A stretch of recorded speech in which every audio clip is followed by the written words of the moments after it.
What is going on, guys? Welcome back. Today I'm bringing you my team report of my team that did very, very well at Nationals, going a resounding 5-4. And before we get into the team, and before I really start talking about the team, I want to say that this was supposed to be my 10K subscriber sub special, but I was thinking about it, and I decided like a team report was kind of a little lame for a 10K subscriber special, so I'm giving you the team report anyway, but also I want to do like a Q&A video for 10K subs, so if you have any questions you wanted to ask me about anything, feel free to leave them in the comments below, and I'm going to make a video just like answering some of the questions. So yeah, thank you guys so much for 10K. I'll probably talk about that more in the actual like Q&A official 10K subscriber special video, but um, like I started this YouTube channel like not that long ago, less than 5 months I think, and just having so many people like especially coming back from nationals and having so many people like come up to me like, hey, I watched like so many of your videos, like you're awesome, like I don't know, that meant a lot to me, and it's been like just a really cool experience. So I'm so happy that you guys enjoy what you've seen so far. I'm gonna keep making content, obviously. Though it will be a little harder now that Battle Spot is gone, but nonetheless, I'm gonna do my best. So thank you guys again. This is just like an awesome experience, and I hope you enjoy this team report because it is a cool team, even though I didn't do as well as I would have hoped. So yeah, let's just jump right into it. So probably one of the more standard members of the team is this Salamence, who is kind of just like your typical bread and butter Salamence. And I think the way I'm gonna just like go about actually doing this is I'm gonna talk about like the individual Pokemon and what the spreads do. Um, and then afterwards we'll talk about like some like the overall goal of the team, if that makes sense. So Salamence kind of I don't really have a lot to say about it. It's kind of just like the standard set. I did run substitute Salamence on my Dialga team back in Winter Regionals, and I believe it was February. But I think Tailwind Salamence, especially like I think Tailwind is just a much stronger option in general. Tailwind Salamence is like this is just like literally the standard Salamence. I use a little more attack than I need to. It's just kind of what I was comfortable with. It had a calc in sub point, but I've honestly forgotten what the calc did. So this is just kind of your standard mixed Salamence, naive, which is, or I'm sorry, Knave. Lowers the special defense, but make sure that you actually have some attacking power with double edge. Double edge is great for like Kyogre and when you need to do like more single target damage. But yeah, other than that, Salamence provided Intimidate support, Tailwind support, and Spread Move and Hyper Voice. It was good versus Groudon, which my team struggled a bit with, which is kind of a dumb thing to say in hindsight. But yeah, Salamence is just a great Pokemon and definitely like top tier of the Megas. And moving on, we get Dialga. So when I was building this team, I was thinking about Dialga Groudon, and I think in hindsight I should have kind of capitalized on Dialga and Trick Room Groudon, but I ended up going Fast Groudon. And so what Dialga really shines in is the positive matchup versus Kyogre versus Rayquaza. It's just like it's one of those Pokemon where if you can't chip it, it has really great offense. And so if you can't really get rid of it quickly, it just chips away. It's not great at picking up Okos on anything it doesn't hit for super effective damage. Like you're not really KOing much things in like one hit with Dragon Pulse, but or Flash Cannon or that. But in addition to Trick Room support, Dialga was kind of an offensive Trick Room sweeper, which is kind of it's different than what Cresselia or Bronzong provide on a Trick Room mode, because when you talk about Pokemon like Cresselia and Bronzong is a little different, but they're mostly support oriented, where like they set up Trick Room and then they support the partner who's normally the sweeper, which is normally Groudon, sometimes it's Kyogre. But with Dialga, you have the option of running a support Pokemon to support Dialga because it pairs so well with, like, because it actually has offensive pressure. So Dialga was a really important Pokemon on the team. It was great versus Kyogre. Dragon Pulse and Flash Cannon are the moves I chose. I actually would have preferred Earth Power, but I was really weak to Kyogre with Clefairy or Togekiss. Like, any kind of Fairy redirection gave me a lot of trouble. So even though Earth Power, like, always 2-hit KOs and, like, honestly does a lot more to Groudon, I ended up using Flash Cannon instead just because, like, I felt like I had to for the Kyogre plus Fairy type matchup. The EVs are pretty simple. I just wanted a lot of special attack, but I also wanted -1 Groudon Precipice Blades to 3-hit KO most of the time with Citrus Berry. So that's what the spread does. And neutral Precipice Blade should never OHKO. And when I say words like never or like always, like I mean like above 90% of the time. That's what most of my spreads are. Maybe it's 87.5% of the time, but that's like with max offensive stats. So in my mind, like above 85% of the time, it's like always. Even though you do have the possibility of missing out on it. So if you run these calcs and you're like, oh, it's not actually 100%, it's like, yeah, it's close enough. But yeah, Dialga is a really good Pokemon. Telepathy was really important to the team, as I'll probably talk about later. And yeah, just a really overall, like a really cool Pokemon. I had used Modest with 25 speed stat, which I believe let me hit 107. Let's just double check that real quick. Yeah, 107, which outspeeds the primals after an icy wind, and still is like slower than most things in Trick Room. So yeah, overall, like a really great Pokemon. And now let's talk about Heatran. So Heatran, the EVs are really not that fancy. Just max speed, mostly special attack, and then just like extra points in the defenses and HP. But Heatran is such a cool Pokemon because it's one of the few Pokemon that has a 4 times resist to Xerneas. So I went red card Heatran because red card Heatran is dope, and it's just like the fact is that if Heatran switches into a boosted Xerneas, it can take a Moonblast. It only takes like 30-something% from Moonblast and less from Dazzling Gleam. And that's just like such a powerful thing in this format because Xerneas is so huge. I really, really love Heatran as a Pokemon. I think it's awesome. I think it has like a really niche role, even in VGC 16. Even though I didn't personally, I don't think I did a good job finding it because Heatran is just like it's got so much potential. One of the coolest things about Heatran is it walls like a lot of the metagame. Like it walls Bronzong, it walls Kyogre and Sun. It does a good job of beating Mence. Although red card can sometimes mess you up with that because like they'll hyper voice and then they'll go bye bye even if you're behind a sub. But yeah, Heatran, it's immune to fire type moves, which is obviously the main fire type user in this format is Groudon. But Earth Power 2-hit KOing and doing a lot of damage to Groudon is really huge. And this Heatran is actually really excellent versus dual primals because it lets me have a fire type attacker on the field without having Groudon in, so that if they ever bring Kyogre, I can bring in my own Groudon. And boosted Heat Waves do a lot of damage in Sun. They do even more if you've activated Flash Fire. Substitute is really huge at like blocking stuff. It resists, like it just resists a lot of the format. And if not for like Groudon, I think it would be even stronger, obviously. But I mean, that's kind of it wouldn't really be VGC 16 if not for Groudon. But basically, what I'm saying is that if you don't consider the fact that like if you ignore fast Groudon for a second, which obviously you can't do, and you think about slower Groudon, Heatran is actually really cool because it's so fast that basically most Groudon run max speed or they're slower than 129 for the most part, which is the speed stat that my Heatran hits here. And because of that, like Heatran's ability to threaten to do 50, 60, 70% with Earth Power, probably if they're bulkier, like not 70%, but at least 50% with Earth Power, plus the ability to sub safely if he's faster and force them into using like Precipice Blaze just to break the sub because they can't use a fire move. I just think that's awesome, and I think that there's a lot of potential. So Heatran was really great versus Xerneas. Earth Power was a really strong move versus Heatran, especially like if you had speed control and they were damaged a bit. That was awesome. Heat Wave is really, really powerful in Sun and Flash Fire, especially like it can OHKO Xerneas if it's single target. It does a lot of damage. And yeah, it's just like it's a cool Pokemon. I like it a lot. I think it has a lot of potential. It's something I would definitely look into in the future. And yeah, it's a great Pokemon, honestly. Although you probably have to use it differently than I did. But moving on, we have Scrafty, who's, of course, a personal favorite of mine. And this time, you guys do get the Scrafty EVs. Congratulations. Here they are. This Scrafty EV spread is awesome, and I think Scrafty's a great Pokemon overall. Like, it provides really unique support options. And one of the general flaws of this team was that I don't think I had enough offensive pressure. Like, I really was lacking in the offense department. But if you like, I still think that some of these ideas can work really well, like on their own on like different teams. So like, just because the team did really badly. Part of it was like I played really horribly, so I think that like contributed a lot to it. But I also don't think the team was optimized at all. But yeah, I still think like a lot of these ideas like Scrafty and Heatran have a place somewhere in the format.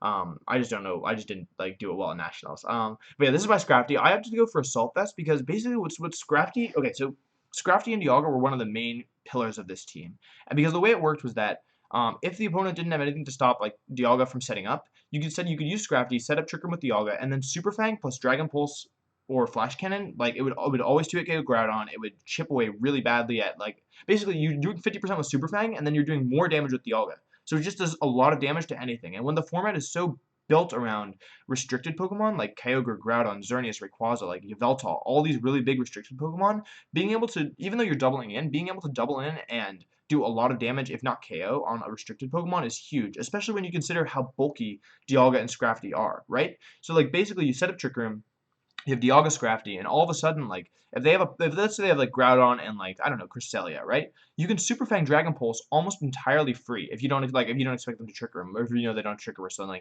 because there's nothing they can do to stop that, right? Like if they can protect Groudon. Like Cresselia is probably a bad example because Cresselia can reverse Trick Room, but like for the most part, like not a lot of things can chunk Dialga and Scrafty because they're so bulky. And so with that in mind, just doubling into partners and using Scrafty for like intimidate support, fake out support, and damage is just like really cool. I chose low kick over Drain Punch. I've used Drain Punch in the past, but because of the bulk of the format and because Drain Punch doesn't have high base power, low kick it was actually I thought it was better because you could actually deal damage to like Kyogre and stuff, and Yveltal and other stuff that you want to low kick after you've Super Fanged or if Super Fang isn't practical. And then Knockoff, obviously, I think Knockoff is a great move. I was considering running Snarl actually at first, but after in testing, like yeah, you get in situations where like you have low HP Bronzong or you have low HP Cresselia, and you really want to, or like Thundurus is another one. and you actually want to like hit them, and that'd be nice. So I chose knockoff for that reason. Other than that, scrapping function is like a great pivot. It can switch into a lot. It can, like being able to switch into Groudon is really nice. The EV spread is EV to live 2 Groudon eruptions from Timid Groudon max special attack, which is awesome. And I think it takes it definitely takes 2 modest origin pulses as well. So it's just like a really bulky Pokemon. Assault Vest boosted the bulk a lot. The attack EVs, the defense EVs did something.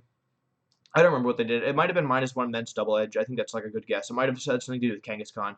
Overall, just like really maximizing bulk. And Helping Hand Low Kick actually does KO Kangaskhan. Not always, but I think like above 60% of the time. So that was also a really important calc. And now let's talk about Groudon. So I actually think this Groudon is super interesting. I'll lower the level just so you guys can see the stats. So I ran Protect, Overheat, Earth Power, and Lava Plume, which is really not a traditional set. So I'll talk about kind of the standard stuff first. First of all, the EV spread. So I ran back. Okay, so I was thinking like, man, Groudon's giving me some trouble. How can I build a Groudon that beats almost all other Groudon? And I was thinking about it, and I was thinking about it, and I was thinking about it, and I was like, all right, max speed Groudon can Earth Power most other Groudon and do a lot of damage. And with the rest of my team being so bulky, like having Scrafty and Trick Room and Dialga and Trick Room and Mence out of Trick Room and Heatran out of Trick Room for the non-max speed Groudon, I was like, all right, max speed Groudon with Earth Power does a really good job versus at least at chunking, if not like it doesn't OHKO, but it chunks most other Groudon. But it loses, like, I don't like playing speed ties, right? I don't like being in a situation where it's like, oh, we've both thought max speed, max special attack Groudon, one of us is going to lose here. And I just didn't like that situation, so I came up with this spread with the help of a friend, who I'm not going to name just in case he wants to remain anonymous, but yeah, like, the spread wasn't actually my idea, it was his, and he's like a genius. So, max speed Groudon, but with this spread, you have I think it's 80, like, I think if the opponent Groudon Earth Powers you, they have a 12.5% chance of OHKOing, so you're probably going to live that if they're max special attack, and you OHKO back 50% of the time. So basically, you're not OHKOing a lot with Earth Power, but you have first of all, you have a 50% chance to if they have 0 bulk, and also, like, you're almost always going to live all other Groudon attacks, so you can get the Earth Power off, which I thought was super clever. I really liked it a lot. So, like, obviously, Protect and Earth Power were my main options there. I went Overheat because I tested Fire Punch for a while, but I kind of just wanted something that if there was a floating Pokemon and I didn't want a Lava Plume, that I could have like some single target damage that was more consistent. So I went with Overheat, and then Lava Plume. So Lava Plume might not make a ton of sense at first, but it's honestly such a cool move. I was really upset because in practice, like, okay, so Lava Plume, for those of you who don't know, hits every Pokemon on the field and has a 30% chance to burn anything it hits. Unfortunately, in Nats, I think I burnt like 3 Pokemon in like 18 tries, and 2 of them were my own Cresselia. So, or maybe one of them was my own Cresselia. Like, I was not burning a lot, is the short version of it, despite launching a lot. And in practice, it burnt like closer to 30%. So that was pretty upsetting for me, just because, like, I don't know, Lava Plume's a cool move, and it was upsetting like not to have it work out the way I planned. But it also paired really well with the rest of my team because it activated Heatran's Flash Fire, and also was ignored by Dialga's Telepathy. And we'll give you a sneak preview. Cresselia had Lumberry and Safeguard, so like often I would Lava Plume next to my own Cresselia, and then sort of Safeguard the same turn because it was just a safe move for the most part. Like the damaging myself was not good, but not being afraid of the burn and having the chance to burn both the opponent's Pokemon was really good. And so yeah, Lava Plume was a great move. It paired really well with Flash Fire from Heatran. Salamence could protect, and I never Lava Plumed my Salamence. It never came into that situation. And yeah, it's just like when you think about VGC 16, excuse me, there's so many Pokemon that are just like really important. Like games on some teams, for example, are kind of built around the restricted Pokemon or around like really big Pokemon. Like some teams, like Smeargle's still disruptive, but it's not as good if you don't pair it with Xerneas. And if you get rid of Groudon, Bronzong is a lot less threatening. And so with that in mind, I was like, wow, getting obviously not in Groudon, but like getting a burn on a restricted Pokemon is huge, right? Because not only are you damaging it, but like the ability to wear it down to kind of like lower its, if it's a physical attacker, to lower its offensive potential with Rayquaza, for example, and just like chipping away at it with like Xerneas, getting a burn on Xerneas, is huge because like all of a sudden their Geomancy is like on a timer and you still have to get rid of it, but it's easier to get rid of because the special defense boost is less terrifying just because like you're doing damage every turn even if you don't attack. So I really like Lava Plume. I thought it was a really cool idea. And it unfortunately didn't play out for me as well as I would have liked, but still a really cool move. I don't regret using it, although I do regret burning myself. That was unfortunate. But yeah, I don't know. That's the Groudon. And last but not least, we have Cresselia. who has so this Cresselia set it's kind of niche. I just really wanted it to I wanted something that could consistently beat Smeargle, and could kind of like help in some of the matchups I was struggling with, which was like Kyogre, and I had a little bit of trouble with dual primals, but I didn't bring Cresselia versus the dual primals. I think that was just a playing problem. Um, yeah, so this Cresselia, I ran Safeguard for Smeargle, Safeguard and Lum, because like I was aware that some Scarf Smeargle like was a possibility, and I wanted something that could like consistently beat, like could consistently stop Dark Void versus like all Smeargle. So I brought Safeguard and Cresselia. I wanted some something like some more speed control other than Trick Room and Tailwind, so I ran Icy Wind. And then the last move, so I ran Helping Hand because Helping Hand plus Overheat and like Helping Hand in general helped to like increase my offense. Helping Hand. Oh, I remember what the attack on Mence is for. The attack on Mence is because Helping Hand plus Double Edge will OHKO Yveltal most of the time. I think that's like 93%. Though I could be wrong about that. But yeah, like pretty much OHKO's all of the offensive Yveltal because I expected to see some Yveltal at Nats. And also Helping Hand plus Overheat, OHKO's Xerneas, and a lot of Xerneas are not running max speed at the moment, or they weren't going into Nats. So because of that, I could safely Helping Hand plus Overheat, and I did a couple times.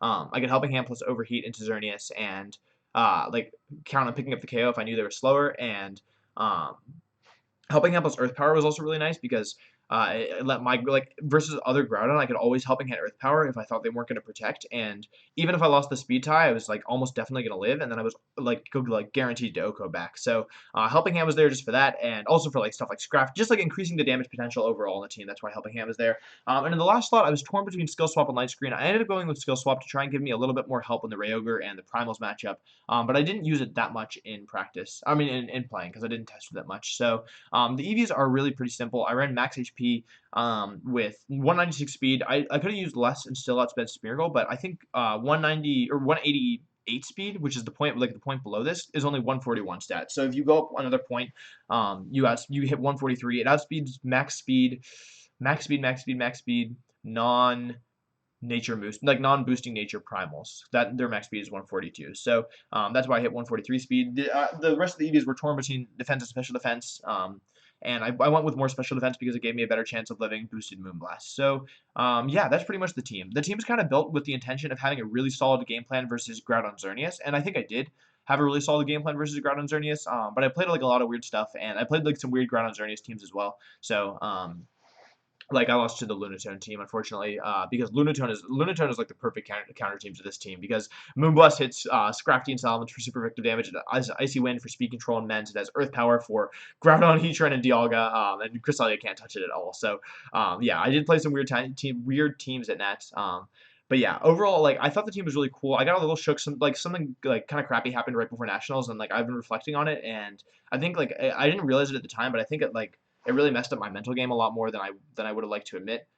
Just because like I went into it and I was like, all right, like I didn't think that that would have happened had like affected me, but in retrospect, like my playing was really horrible, and there's a lot of reasons that could have happened, but I think that I let myself get a little more shook than I realized. So yeah, I think I've actually ended up talking about a lot of what I wanted with the team. I think that's mostly like it. Like if you have any questions, feel free to leave them down below. I won't include them in the question and answer video if you're talking about Nats. But yeah, I guess just reflecting on Nats, I didn't do as well as I would have liked. I thought the team was really cool. I definitely think that there's like a lot of mistakes. I don't know exactly why, but I definitely feel as if I've slid kind of back into my old team building habits, the ones that were like not as good. So looking forward, I definitely want to like try to analyze where exactly I went wrong, and when I say where exactly I went wrong, I kind of mean in the sense of like where I went wrong in the process, like in the building process. Like, was the initial idea bad? Like, did I yeah, basically where did I go wrong? Because I think that's important for me going forward. Obviously, 5-4, like going 5-4 at nationals is like pretty humiliating for me. I was going in with the expectation that I could have done, with like the idea that I could have done a lot better. With the I was kind of expecting that not expecting that I would make Big Day 2, but not expecting that I would go 5-4. And like just losing the way that I did with that being like with such poor playing was like pretty frustrating for me, just like on myself. But it was still like a really phenomenal experience, and the team is. I really think the team is cool. I definitely like even like looking at it now, I can see a lot of things that were like not ideal. But feel free to play with it if you want. Bring Heatran versus Xerneas. That's my tip. Yeah, if you have any questions, feel free to leave them down below. Please remember to ask me questions for the 10K subscriber video, Q&A video thing. And yeah, thank you guys so much for watching. I hope you enjoyed. I hope this team video was informative. So I'll see you guys next time.